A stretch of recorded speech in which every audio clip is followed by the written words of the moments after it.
জি জি। আচ্ছা, এই যে আয়েশা রাদিয়াল্লাহু আনহার বিয়েটা কি আল্লাহর পক্ষ থেকে ছিল না আশরাফুল ভাই?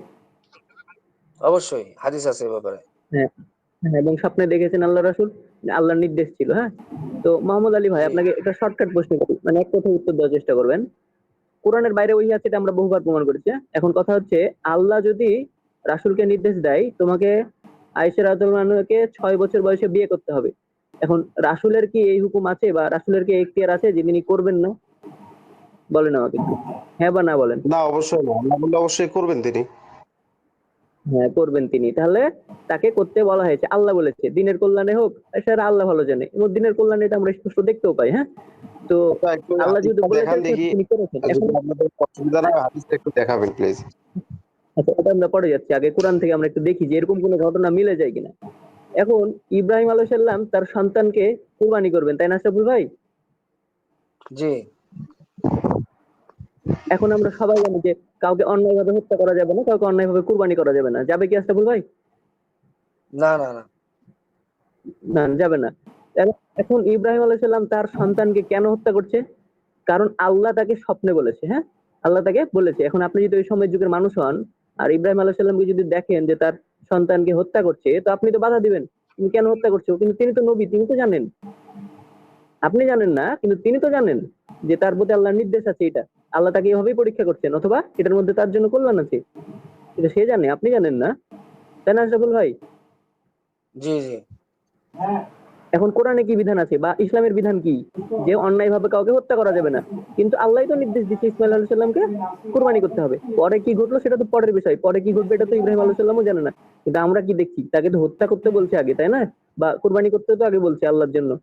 তাহলে আমরা দেখলাম যে কুরবানি করতে আচ্ছা, বলছে, আমি এটা আল্লাহর নির্দেশ ছিল। এখন আয়েশা ভাই, হামিদুর ভাই, আচ্ছা আমি হামিদুর ভাই, এই যে আমি একটা জিনিস জিজ্ঞেস করি মোহাম্মদ ভাই, এই যে হামিদুর ভাই বললো যে আল্লাহ হচ্ছে সুপার পাওয়ার, সমস্ত ক্ষমতার মালিক, যিনি ইচ্ছা করলে আপনাকে ওই যে তিনি যদি যা ইচ্ছা তাই করতে পারেন, এত বড় সুপার ক্ষমতার মালিক।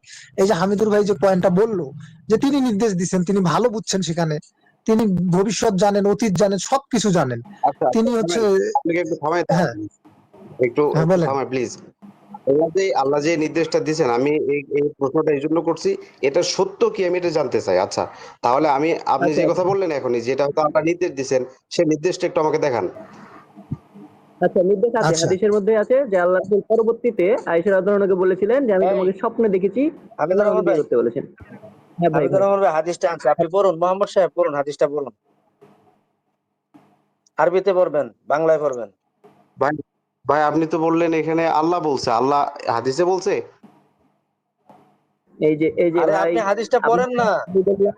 কি ইব্রাহিম আলাইহিস সালাম যে তার সন্তানকে কুরবানি করবেন, এটা কি তিনি কোনো কিতাব পড়ে করছেন নাকি স্বপ্ন থেকে? স্বপ্ন থেকে আল্লাহ তাকে ওহীর মাধ্যমে স্বপ্ন দেখাইছে, সেটা দেখে করতে করতে গেছেন।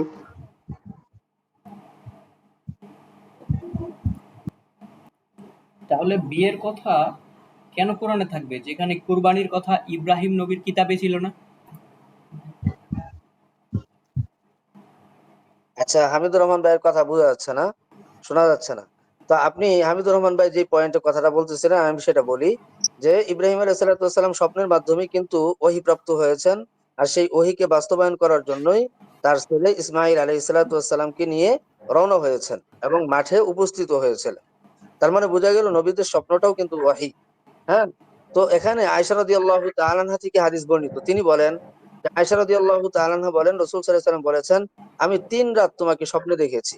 একজন ফেরেশতা আমাকে রেশমে কিছু এনে দিতেন এবং বলতেন, এটাই তোমার স্ত্রী। আমি কাপড় সরিয়ে দেখতাম তুমি হলে, হ্যাঁ, আমি বলতাম যদি এটা আল্লাহর পক্ষ থেকে হয় নিশ্চয়ই তিনি এটা। আচ্ছা, পরে ওই লেখাটা দেখাচ্ছি, আমি দেখাচ্ছি তারপরেও। হ্যাঁ আশরাফুল ভাই, মানে আমি একটা শোনা যাচ্ছে শুনি। এখন? দেখেন তো একটু। জি জি, শোনা যাচ্ছে। এই যে তো তিনি আচ্ছা, আমি এটা যে বিষয়টা বাস্তবায়ন বলছিলাম, করবেন বা বাস্তব মনে করবেন। শুনতে এখন মোহাম্মদ সাহেব, না ইয়ে ভাই, আমি একটু বলে দিই। এখন মোহাম্মদ সাহেব আচ্ছা আচ্ছা আপনি বলুন, যেটা হামিদুর রহমান ভাই আর কি গুছিয়ে এনেছেন, যে নবীদের স্বপ্নটাও কিন্তু ওয়াহি। তো আল্লাহ রসুল সাল্লাহ সাল্লাম স্বপ্নে দেখেছেন এবং রসুল সাল্লাহ সাল্লাম একথাও বলেছেন আল্লাহ তাআলা যদি এতে মঙ্গল রাখেন বা কল্যাণ রাখেন তাহলে এটা বাস্তবে হবে। তাহলে স্বপ্নের মাধ্যমে তো ইশারা ইঙ্গিত পেয়েছেন, তাহলে বোঝা গেল এটা ওয়াহি, আল্লাহ প্রদত্ত। তো আপনার এ ব্যাপারে প্রশ্ন।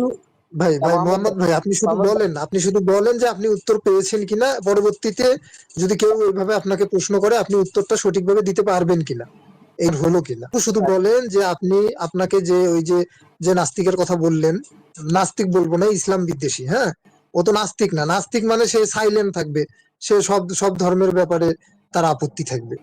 নাস্তিক সে ইসলাম নিয়ে সারাদিন পড়ে থাকে, ওটা হলো ইসলাম বিদ্বেষী। তো এই ইসলাম বিদ্বেষীর কথার কি এখন এরপর থেকে জবাব দিতে পারবেন? আপনি কি সেরকম কিছু পেলেন? হ্যাঁ, অবশ্যই আপনারা যে কথা বলছেন আমি কথা বুঝতে পারছি, কিন্তু আমার